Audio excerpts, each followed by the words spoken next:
Hey guys, it's Naveen. Today we're going to talk about mobility when it comes to the push movement. Push is one of the three primary mechanics here at RX Fit, and mobility is end range under tension.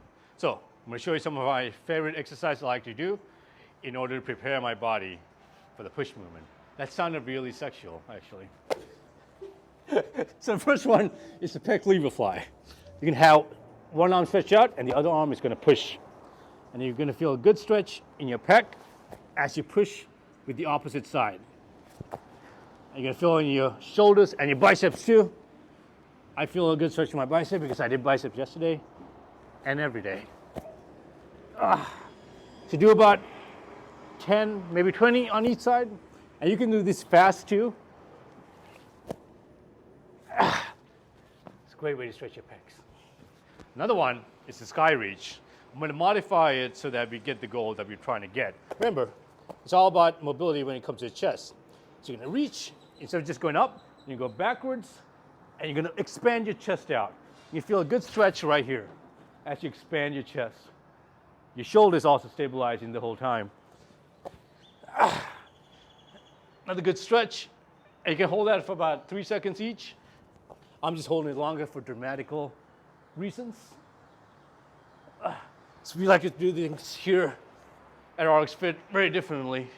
It's all about drama over here. None of us get along, but that's what makes us us. The other one that I want to show you is the dive bomber push-up. So dive bomber push-up is going to be a little bit more complicated than a regular push-up. So if you struggle with a regular push-up, this might not be the best option for you. Or you can always do it on your knees, do a push-up that way. But I'm going to show you the dive bomber push-up. The reason I like it is you have good stretch on each end of the range of the motion. You have good stretch at the top and good stretch at the bottom too. And you're going from decline to incline. And you can hold it there, kind of like a cobra. Or, yeah, a cobra. Let's go with cobra. And like here, like a dog. I guess that's why they call it downward dog. You're gonna feel a great stretch in your shoulders and your pec minor. I don't know if you can hear me with all this sound, but you feel a good stretch. Next one I want to show you, I don't know what the fuck it's called, honestly. It's elevated downward dog.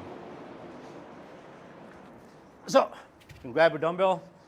You can grab a heavier one so that you feel more stable. Remember, we're not focused on stability, we focus on mobility. And you're going to pick an elevated surface. You're going to put your legs right there. You're going to get yourself into a plank. Now, from here, keep your core tight. Stretch out, go to a downward dog. Feel a good stretch in your shoulders and your pec minor. And then come back up. This is great because it works out your entire body. Your legs are working. Your glutes are working. Your abs are working. Your shoulders are working. Your triceps are working, and of course your pecs are working. Do a bunch of those and see how you feel. That's, whatever, elevated downward dog. Whatever you want to call it.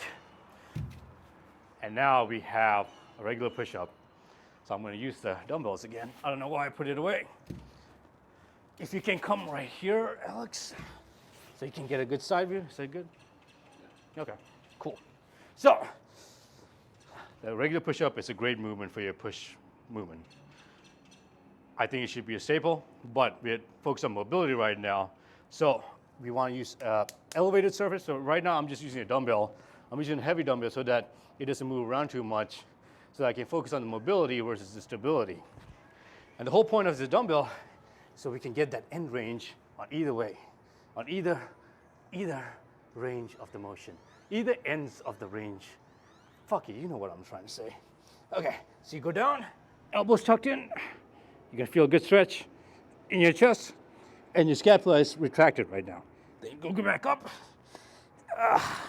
Now, your chest is working, and your scapula is protracted. Your upper back is protracted. So that's the other end of the range of motion. Go all the way down, and then all the way up. I'm only going to show you a few because I don't want to flex too hard. But I can clearly do like at least 100 of these. So I would say for the ideal fitness enthusiast, do about 10 of these. You're now in prime shape to do a movement, a push movement, because now you have both ends of the range of motion covered for the most part. Now, the other one I want to show you is a little bit more advanced. So if you want to get a little bit freaky, you'll get on an elevated surface, use the dumbbells again. Now, it's going to be much harder.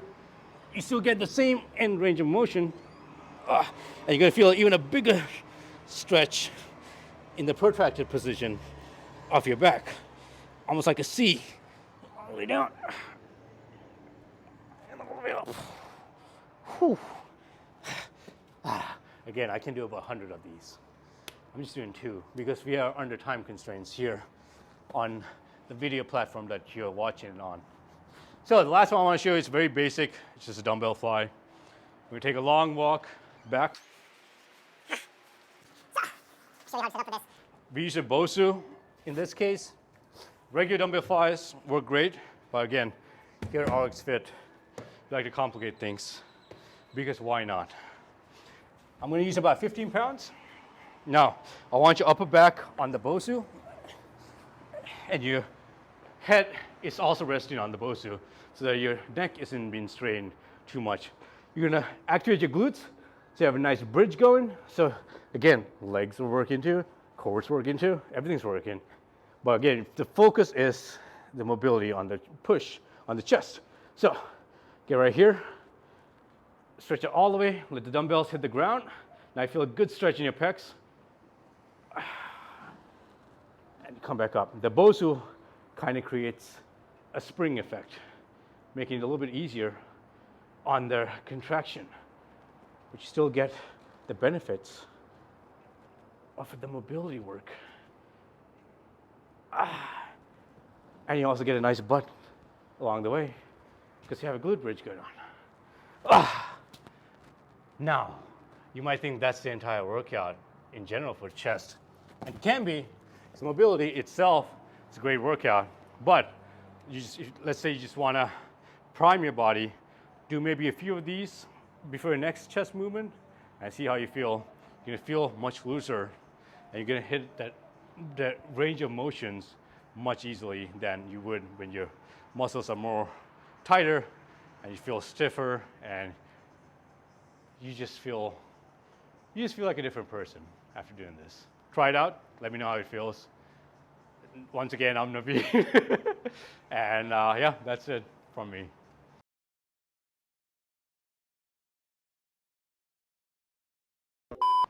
Peace. That's the worst outro ever. my chest is on fire. When you did that move, when you like an upward dog thing, Uh-huh. I was thinking about, you said something like Cobra. Yeah. You know what I'm talking about? What did you think about? You know that scene from Little Mermaid? Where she gets in the rock and does like that? And Oh, yeah. That's what I'm talking about.